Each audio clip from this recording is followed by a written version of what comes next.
Բարև, փոքրիկ ворդ, այնքան փոքր, որ գրեթե անտեսանելի է աչքի համար։ Որդի թիրախը ճանճն է, որը բավականին բարձր է թռչում, իսկ խեղճ որդը չունի ոչ թևեր, ոչ ճանկեր, ոչ էլ հեռավորության վրա նետելու թույն, բայց ունի այն, ինչի մասին հազվադեպ են մտածում անգամ ֆիզիկոսները՝ օդում առկա էլեկտրականությունը։ Ստեյներ նեմակարպոկապսայի միկրոսկոպիկ մակաբուծային նեմատոդը որսի ընթացքում օգտագործում է հենց այդ էլեկտրականությունը։ Ինչպես պարզել են Էմորը եւ Բերքլիի կալիֆոռնիական համալսարանի գիտնականները, այս որդը որսի ընթացքում բառացիորեն ինքն իրեն օդ է կրակում։ Հարձակումից առաջ նեմատոդը փաթաթվում է ձիգ հանգույցի տեսքով, ապա կտրուկ ուղղվում եւ ցատկում վեր։ Ցատկի բարձրությունը 25 անգամ գերազանցում է կենդանու մարմնի երկարությունը։ Մարդու համար սա նույնն է, ինչ թռիչք 10 հարկանի շենքից էլ բարձր։ Թռիչքի ընթացքում որդը նաև պտտվում է վայրկյանում մինչև 1000 պտույտ։ Սա պատահական ակրոբատիկա չէ, այլ հետագիծը կայունացնելու եղանակ, բայց նույնիսկ այդպիսի ռեկորդային ցատկը որսի միայն կեսն է։ Օդում թռչող ճանճին հասնելը գրեթե անհնար կլիներ, եթե որդը հույսը դներ միայն մեխանիկայի վրա։ Սակայն այստեղ գործի է անցնում էլեկտրականությունը։ Բանը նրանում է, որ թռչող միջատներն անընդհատ էլեկտրական լիցք են կուտակում։ Երբ ճանճը թափահարում է թևերը, նրա շուրջ առաջանում է մի քանի 100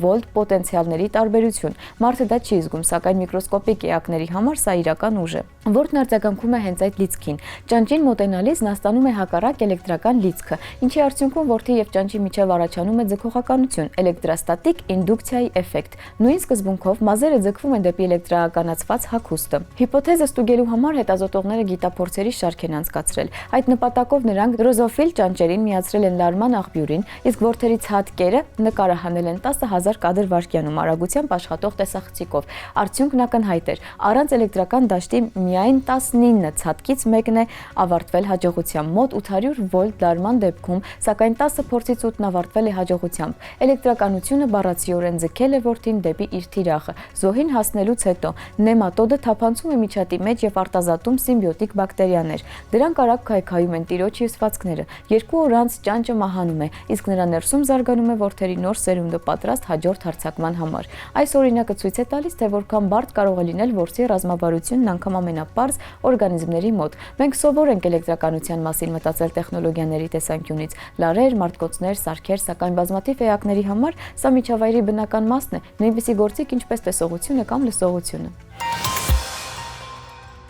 Երեկո, որն աննկատ վերածվում է գիշերվա, պատրաստվում էիք դիտել սերիալի ընդամենը 1-2 էպիզոդ ու հանկարծ պատուհանից արդեն նշմարվում է լուսաբացը։ Պարզվում է այս սովորական սցենարի հետևում կարող է լինել ոչ միայն սյուժեով տարվելու հաճույքը, այլև միայնության զգացումը։ Չինացի հոգեբանները պարզել են, սերիալների անընդմեջ դիտման կախվածությունը սերտորեն կապված է նրա հետ, թե որքան միայնակ է իրեն զգում մարդը։ Ընդ որում կարևոր է ոչ թե պարզապես երկար դիտելու փաստը, այլ այն, թե ինչ նպատակով է մարդը դիմում դրան՝ իրականությունից փախչելու եւ էմոցիաներն ուժեղացնելու համար։ Հետազոտության արդյունքները հրապարակվել են PLOS ONE ամսագրում։ Սերիալների անընդմեջ դիտումը վաղուց դադարել է անվնաս սովորություն լինել։ Այն դիտարկվում է որպես էմոցիոնալ ինքնակարգավորման ձև։ Սերիալն օգնում է թուլացնել լարվածությունը, շեղվել, մոռանալ տագնապների մասին, սակայն այս մոտեցումը հեշտությամբ կարող է վերածվել կախվածության։ Նախկինում հետազոտությունները արդեն կապել են այն դեպրեսիայի, ինքնակառավարման խնդիրների եւ սոցիալական մեկուսացման հետ, իսկ միայնության դերը մնում էր անհասկանալի։ Տարբեր աշխատանքներ տալիս էին հակասական արդյունքներ։ Խնդիրը նաեւ նրանում է, որ ուսումնասիրությունների մեծ մասը չէր տարբերակում երկու տարբեր երևույթ։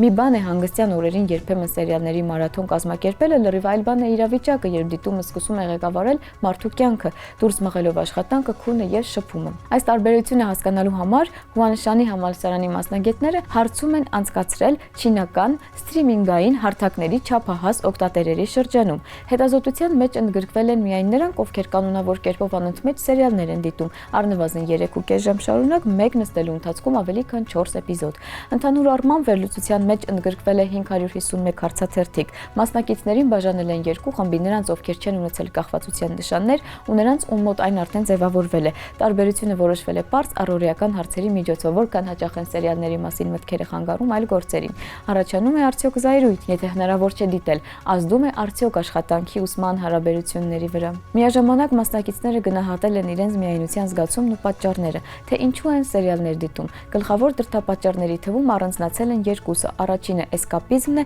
սեփական խնդիրներից օրինված աշխարհ փախչելու ցանկությունը, երկրորդը վառ զգացումներ ստանալու ձգտումը, որոնց պակասը կա առօրյա կյանքում։ Վիճակագրական վերլուծությունը տվել է բավականին հստակ պատկեր, որքան բարձր է միայնության զգացումը, այնքան մեծ է կախվածության, այլ ոչ թե ուղղակի երկարատև դիտման ռիսկը։ Միևնույն ժամանակ միայնությունը գրեթե չի ազդում պատահական սերիալային մարաթոնների վրա, այլ միայն կայուն խնդրահարույց վարքի։ Կարևոր է նաև այն, թե ինչպես է գործում միայնությունը։ Այն անմիջականորեն չի ստիպում մարդուն օրերով սերիալներ դիտել, այլ ուժեղացնում է երկու դրդապատճառները՝ իրականությունից փախուստը եւ էմոցիոնալ սնուցման որոնումը։ Եվ հենց այս համադրությունն է ժամանակի ընթացքում ձևավորում կախվածությունը։ Հեղինակները շեշտում են նաև իրենց աշխատանքի սահմանափակումները։ Նրանք ուսումնասիրել են միայն սերիալները եւ հաշվի չեն առել կարճ տեսանյութերի աճող դերը YouTube-ում, TikTok-ում, Instagram-ում, որտեղ անընդմեջ դիտումը կարող է այլ կերպ արտահայտվել, բայց բերել նույն հետևանքներին։ Այդուհանդերձ եզրակացությունը բավականին պարզ է։ Սերիալների անընդմեջ դիտումը պարզապես ճաշակի կամ ծուլության հարց չէ։ Մի շարք դեպքերում այն դառնում է սոցիալական դատարկության ցուցիչ, շփման եւ էմոցիաների պակասը փոխհատուցելու փորձ։ Այս շաբաթվա ֆիլմը Թերի Գիլիամի Բրազիլիան է։ Բրազիլիան գիտական ֆանտաստիկայի աշխարհի մասին, որում ամենասարսափելի ուժը ոչ թե դիկտատուրան է, այլ բյուրոկրատիան։ Հրահանգների եւ ձևաթղթերի մեջ խեղդված ապագայի աշխարհում պաշտոնյան պատահաբար գործարկում է ողբերգական սխալների շղթա, փորձելով փրկել մի կնոջ, ում տեսել է միայն երազում, սակայն գնալով ավելի ու ավելի պարզ է դառնում համակարգն ավելի ուժեղ է, քան ցանկացած հերոս։ Սա ֆիլմի այն մասին, թե ինչպես կարող են տեխնոլոգիաներն ու սահմանված կարգերն աշխարհը վերածել абսուրդի, իսկ երազանքը դարձնել ազատ մնալու միակ ուղին։ Իսկ այսօրվա համար այսքանը, կհանդիպենք։